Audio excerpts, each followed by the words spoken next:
Insuta was not a loud village. It did not announce itself with tall buildings or wide roads. It sat quietly on red earth, surrounded by trees that had watched generations rise and fall. The village paths were narrow, shaped by bare feet and stubborn time, and every compound carried stories older than the people who lived in them.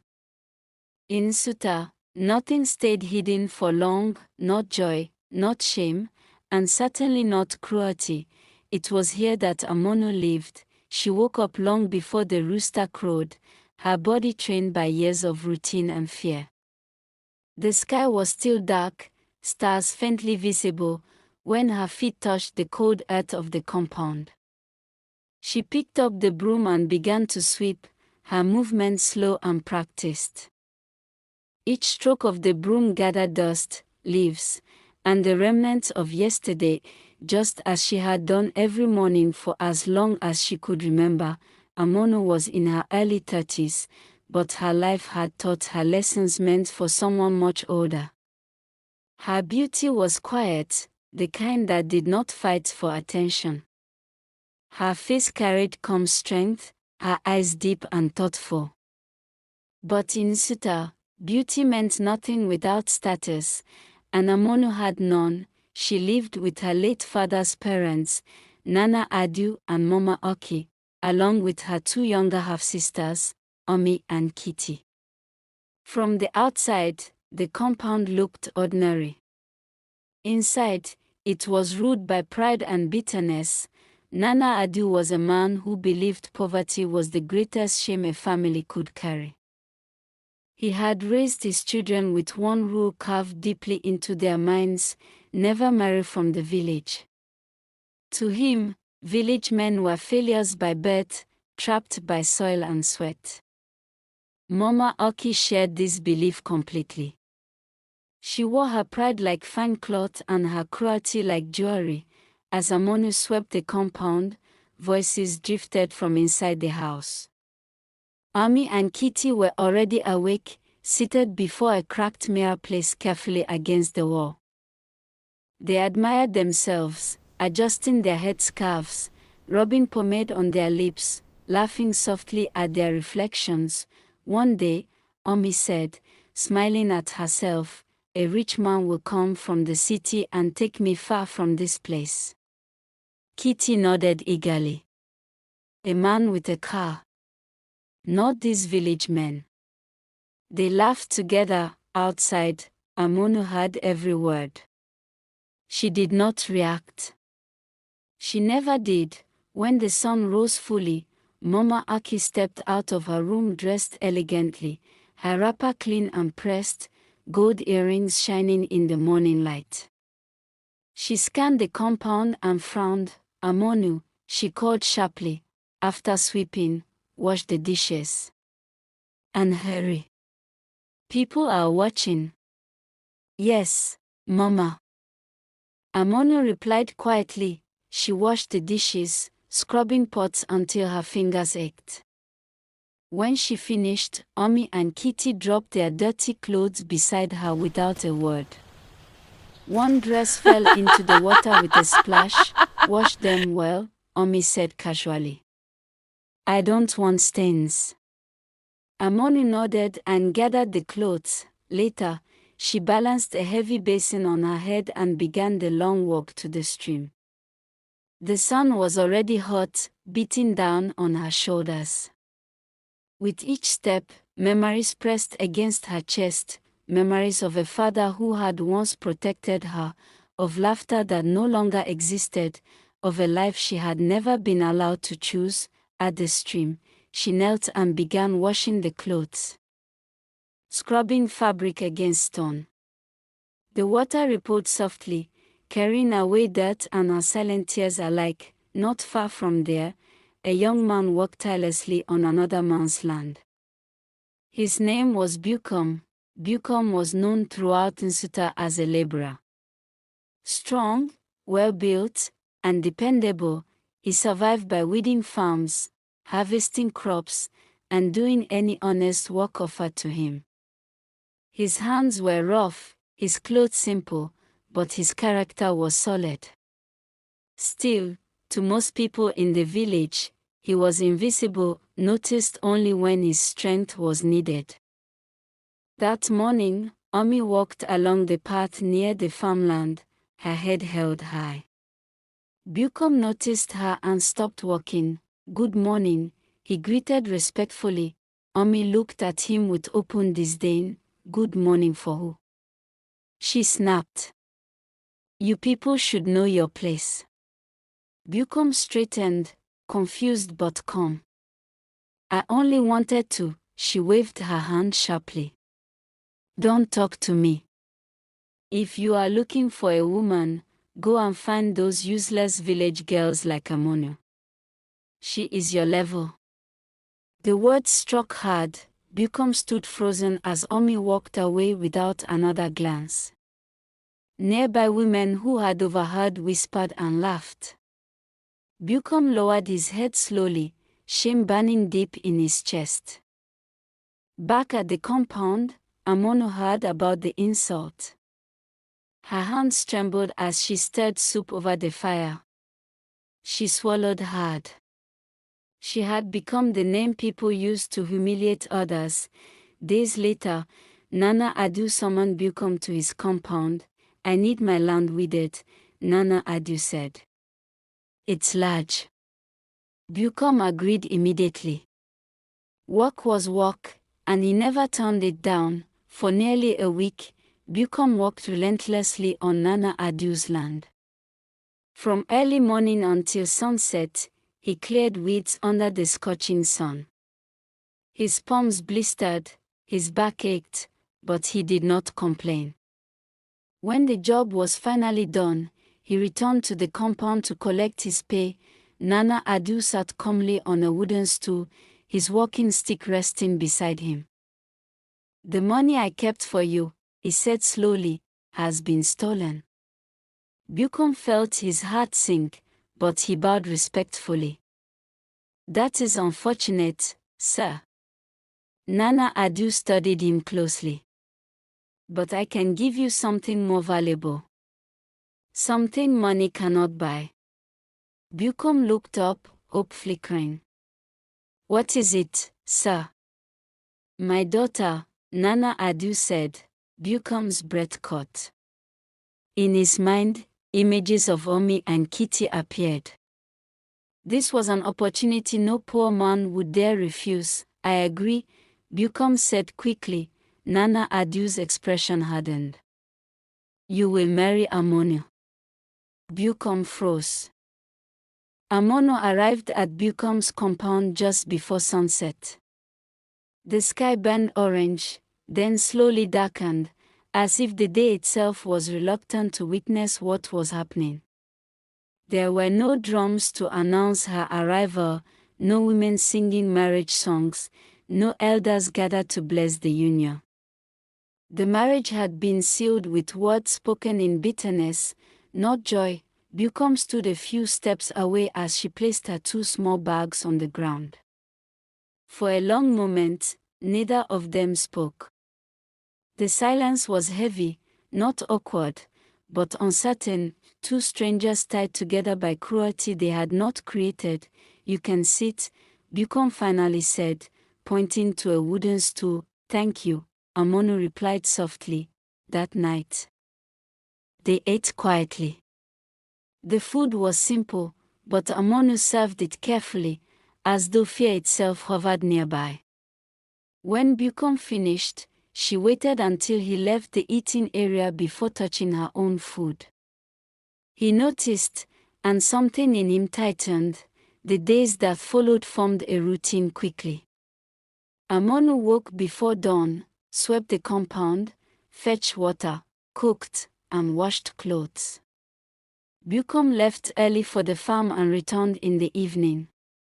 He never raised his voice at her.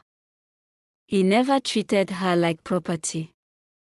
Still, Amono moved as though walking on fragile ground, expecting punishment that never came. One evening, Bucom returned to find water already heated for him. He paused, staring at the calabash. You don't have to wake so early for me, he said. Amonu lowered her eyes. It is what I know how to do.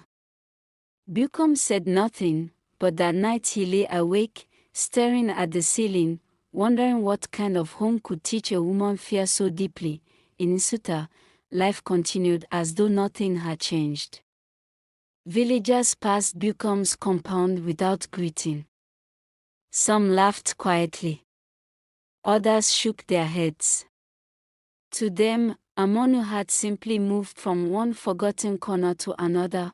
Meanwhile, Omi was living what she believed was her reward. The day she left Nsuta with Duku, her heart raced with excitement. The car alone was enough to convince her she had won. As the village disappeared behind them, she felt no sadness, only pride. The city overwhelmed her at first. Tall buildings, constant noise, bright lights that refused to sleep. Duku rented a small apartment, far from the luxury she imagined, but she told herself it was temporary. After all, wealth did not reveal itself all at once. At first, Duku was kind in public. He introduced her proudly, held her hand, and spoke smoothly. But when they were alone, his patience faded. You village girls don't know how to behave, he said one night when she asked too many questions.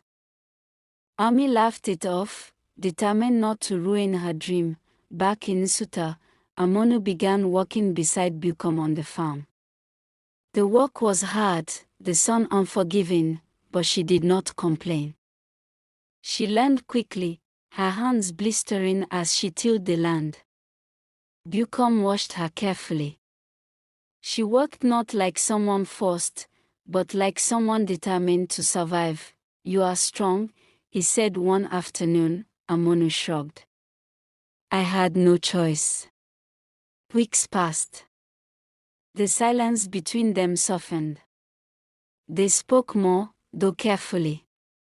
Bucom learned that Amonu loved the early morning sky and feared loud voices.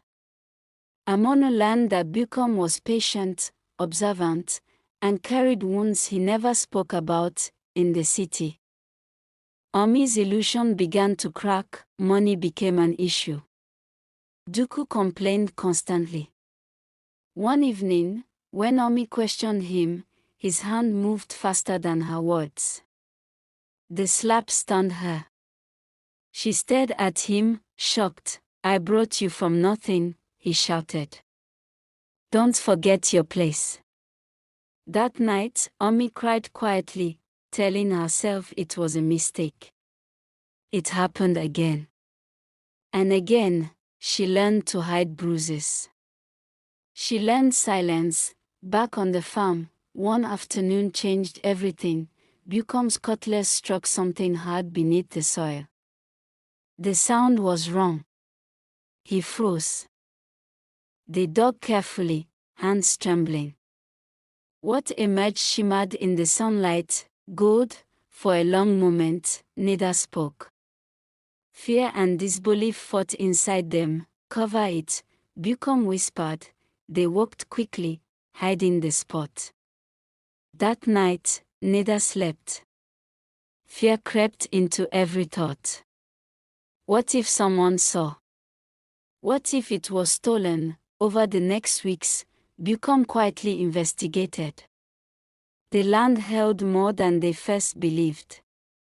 He told no one in Nsuta.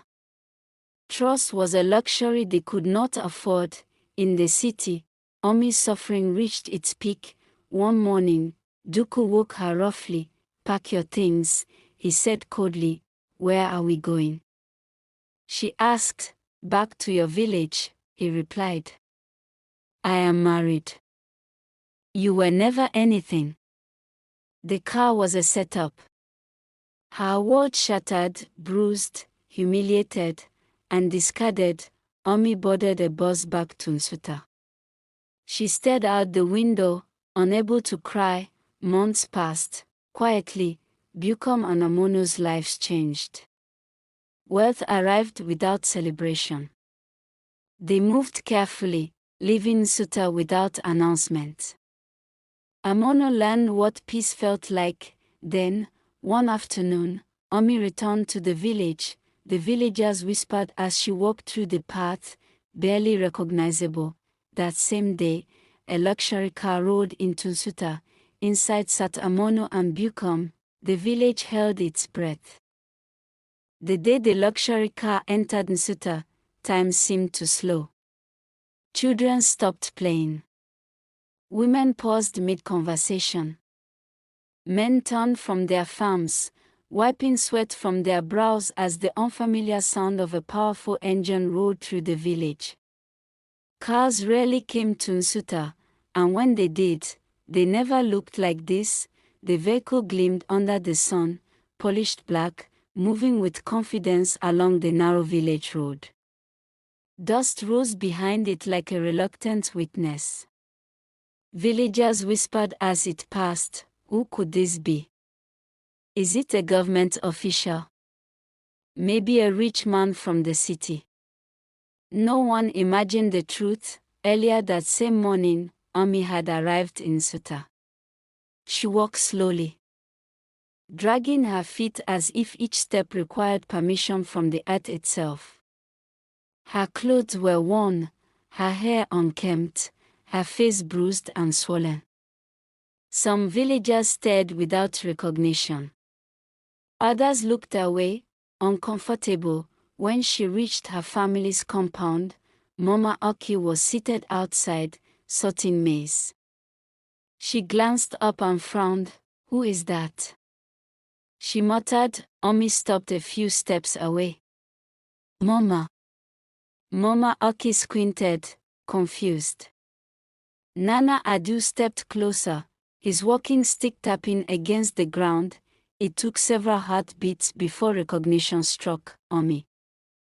Mama Oki gasped. The scream that followed drew neighbors to the compound.